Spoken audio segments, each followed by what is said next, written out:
ଅଶୁରୁଣୀ ପାଲଟି ଗଲୁ। ଆମେ ଦୁହେଁ ସେ ଋଷିଙ୍କ ଗୋଡ଼ ତଳେ ପଡ଼ି କ୍ଷମା ପ୍ରାର୍ଥନା ମାଗିଲା ପରେ ସେ ଆମକୁ ଶେଷରେ କହିଥିଲେ, ଯେଉଁ ପିଲାମାନେ ନିଃସ୍ୱାର୍ଥପର ଭାବରେ ତୁମ ସହ ନିଜ ପିତା ମାତାଙ୍କ ଭଳି ସମ୍ପର୍କ ରଖିବେ ଏବଂ ତୁମ କଷ୍ଟ ଦେଖି ତାଙ୍କ ଆଖିରୁ ଲୁହ ତୁମ ଦୁହିଁଙ୍କ ଉପରେ ପଡ଼ିଲେ ତମେ ଅଭିଶାପରୁ ମୁକ୍ତ ହେଇ ମୋକ୍ଷ ପ୍ରାପ୍ତି କରିବ। ହଁ ପିଲାମାନେ, ଆଜି ତୁମମାନଙ୍କ ପାଇଁ ଆମେ ଅଭିଶାପରୁ ମୁକ୍ତ ହେଲୁ। ସତରେ କଣ କୁହନ୍ତି, ଛୋଟ ପିଲାମାନଙ୍କ ଦେହରେ ଭଗବାନ ଅଛନ୍ତି। ତମେମାନେ ହଉଛ ଆମମାନଙ୍କ ପାଇଁ ଭଗବାନ। ନାଇଁ ନାଇଁ, କି କଥା କହୁଛନ୍ତି ଆପଣ? ଆପଣ ପରା ଆମଠାରୁ ବୟସରେ ଯଥେଷ୍ଟ ବଡ।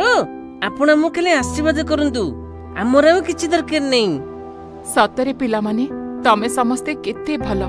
ଏ ଅଭିଶପ୍ତ ଜୀବନରୁ ଆମକୁ ମୁକ୍ତ କରିଥିବାରୁ ତୁମମାନଙ୍କୁ ବହୁତ ବହୁତ ଧନ୍ୟବାଦ।